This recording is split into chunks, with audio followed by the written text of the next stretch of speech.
Bom dia, moçada! Aqui quem vos fala é o professor Eugênio Bastos, canal Geogênio, a serviço dos alunos que gostam de estudar e passar em concursos.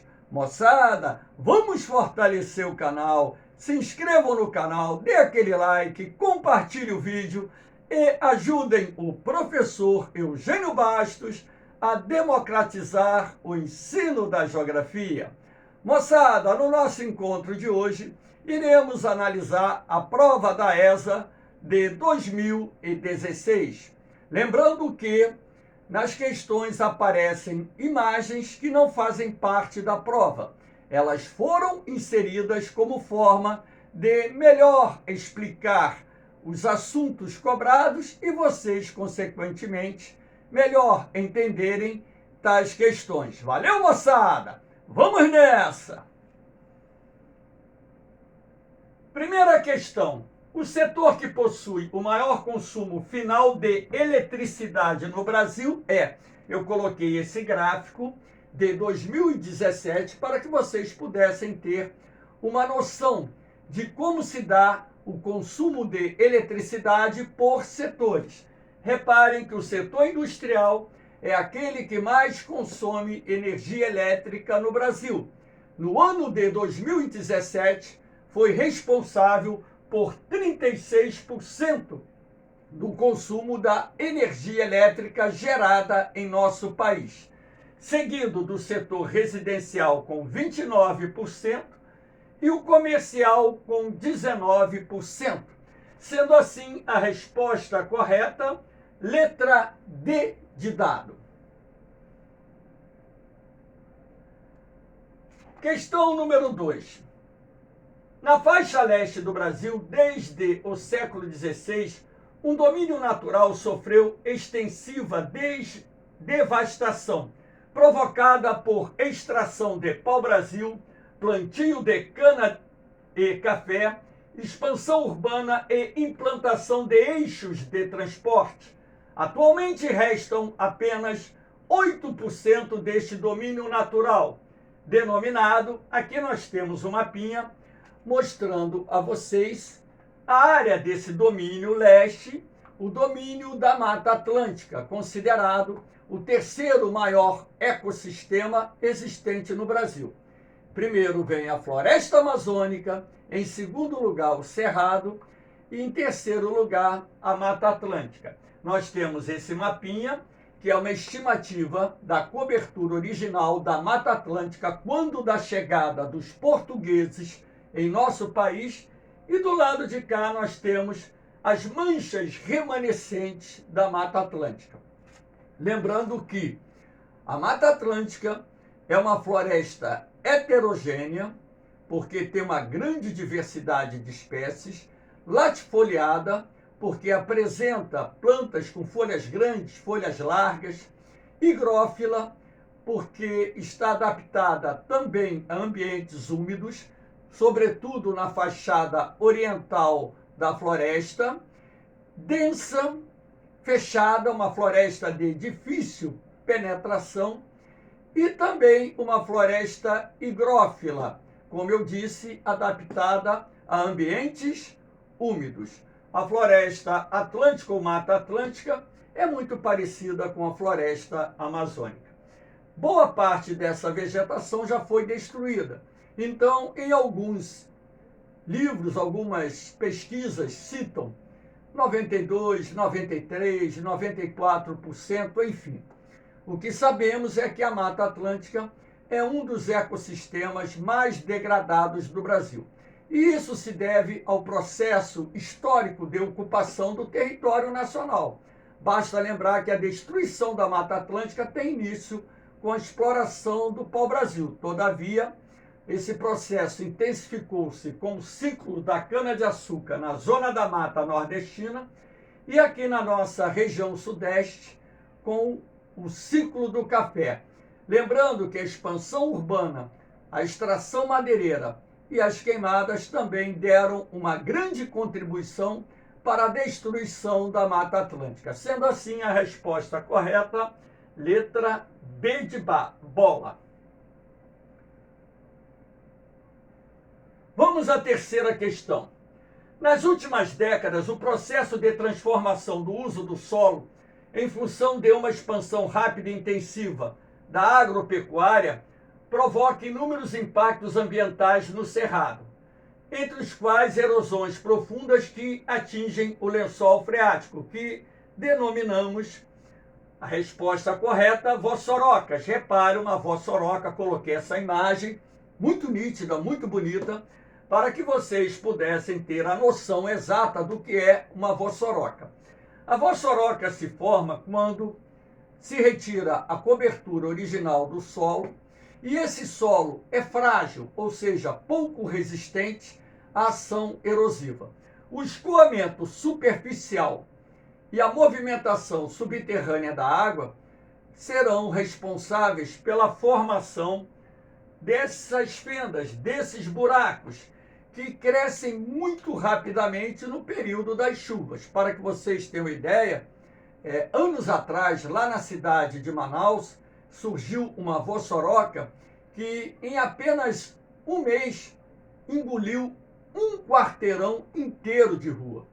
Então, as vossorocas são muito comuns quando os produtores rurais não tomam as medidas adequadas para evitar o seu surgimento, ok?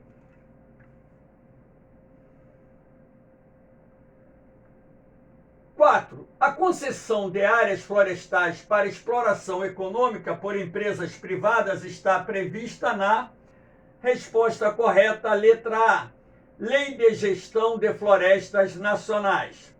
Aqui eu coloquei em vermelho essa lei. Lei número 11.284, de 2 de março de 2006, dispõe sobre a gestão de florestas públicas para a produção sustentável. Institui na estrutura do Ministério do Meio Ambiente o Serviço Florestal Brasileiro. Cria o Fundo Nacional de Desenvolvimento Florestal. Essa lei permite a exploração das flonas, as chamadas florestas nacionais, desde que o pretendente faça um projeto de exploração sustentável de forma a extrair somente aquilo que é permitido por lei e procurando, dessa forma também, preservar a floresta. Ou seja, a lei de exploração das florestas públicas, ela, de certa forma, está vinculada a essa questão do desenvolvimento sustentável. Explorar de forma racional e econômica os recursos da floresta, de forma a garantir às futuras gerações a disponibilidade dos recursos naturais que irão precisar para continuar sobrevivendo nesse espaço. Portanto, essa lei foi bastante interessante, está em vigor até os dias atuais. A questão número 5. O navio estava em Angra dos Reis, 44 graus oeste. Aqui eu coloquei Angra dos Reis, a bolinha vermelha. E saiu para fazer uma viagem em direção a Fernando de Noronha, 30 graus oeste. 30 graus, a bolinha verde, aqui em cima. Às 6 horas, no período da manhã, e terá uma duração de 8 horas. Que horas será na ilha de Fernando de Noronha quando o navio atracar, considerando as convenções? Ora, de oeste para leste, aqui é oeste, aqui é leste. Sempre à direita do mapa, você irá caminhar na direção leste. Sempre à esquerda, você vai caminhar na direção oeste. Eu dei a referência aqui, Fernando de Noronha, Angra dos Reis, que está a oeste de Fernando de Noronha. Ora, se eu disse que em Angra dos Reis, são 6 horas da manhã, para cada fuso horário que você atravesse na direção leste, você terá que adiantar o relógio 1 hora. Então, se aqui são 6 horas. No momento em que o navio partiu de Angra dos Reis, aqui em Fernando de Noronha, eram 7 horas. Ora, se o navio levará 8 horas para chegar a Fernando de Noronha, basta você somar 7 mais 8. Então não se esqueça, moçada, a primeira coisa que você tem que fazer, em caso de questões que envolvam fusos horários, é saber a hora correspondente na cidade de destino. Questões, logicamente, que envolvam viagem. Então, lembrando, Angra dos Reis está no fuso dos 45, representado aqui em amarelo. Se encontra a 44 graus oeste, portanto, antes da linha dos 45. Está dentro do mesmo fuso. Aqui são 6 horas da manhã. No momento em que o navio partiu de Angra dos Reis, lá em Fernando de Noronha, que está 1 hora adiantado, porque nós adiantamos o relógio de oeste para leste, o relógio estava marcando 7 horas.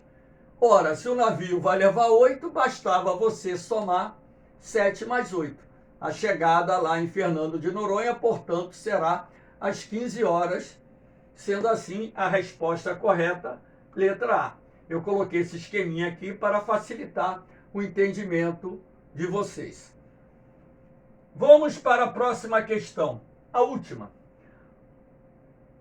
Processo de integração física das manchas urbanas de 2 ou mais cidades que cresceram horizontalmente até os seus limites municipais, podendo ser também uma integração funcional com intensos fluxos pendulares diários de trabalhadores. Este processo é denominado, moçada, movimento pendular, aquele movimento diário realizado por trabalhadores que, num determinado período do dia, deslocam-se das suas casas localizadas em bairros distantes dos locais de trabalho ou em cidades vizinhas, tá? Então, quando você tem 2 ou mais cidades crescendo horizontalmente e em função disso, com o passar dos anos, os perímetros urbanos dessas cidades se fundem, nós teremos um processo de conurbação.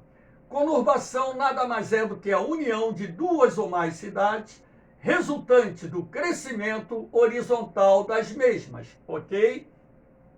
Segregação socioespacial não poderia ser.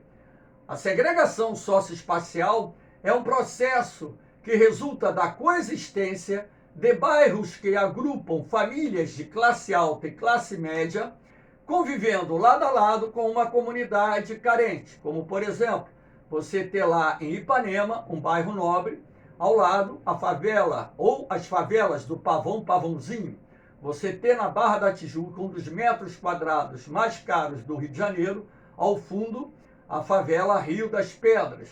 Você ter, por exemplo, no Recreio dos Bandeirantes, também uma área nobre do Rio de Janeiro, a favela do Terreirão, e assim sucessivamente. Hierarquia urbana é a classificação das cidades de acordo com a área de influência ou polarização que elas exercem no espaço geográfico. Gentrificação é um processo que resulta do enobrecimento do espaço urbano, através da revitalização de áreas degradadas, em razão dos investimentos públicos e privados, que tem por objetivo, logicamente, revitalizar essas áreas, tornando-as mais valorizadas e, consequentemente, deslocando famílias de menor poder aquisitivo para espaços urbanos menos valorizados. Aglomerado subnormal é a terminologia que o IBGE utiliza para um conjunto de residências precárias, ou seja, constituído por pelo menos 56 unidades. Os aglomerados subnormais, podemos assim chamar, fazem parte das favelas, das palafitas em si. Então, quando você tem um conjunto de moradias precárias, que tem no mínimo 56 unidades, chamamos esse conjunto de aglomerado subnormal. E nada mais é, nada do que uma favela, do que um sistema de palafitas. Então a resposta só poderia ser a letra D de dado, conurbação. Valeu, moçada? Espero que tenham gostado dos comentários. Dê aquele like, compartilhe o vídeo, se inscreva no canal, porque o canal GeoGênio está trabalhando para você conseguir a sua vaga no concurso da ESA, assim como estou trabalhando também no preparo dos alunos para a SpaceX, para o Colégio Naval e para os vestibulares. São 40 anos de experiência trabalhando em cursos preparatórios. Valeu, moçada! Um beijão no coração de vocês, um forte abraço, fiquem com Deus, eu vou, mas eu volto, fui!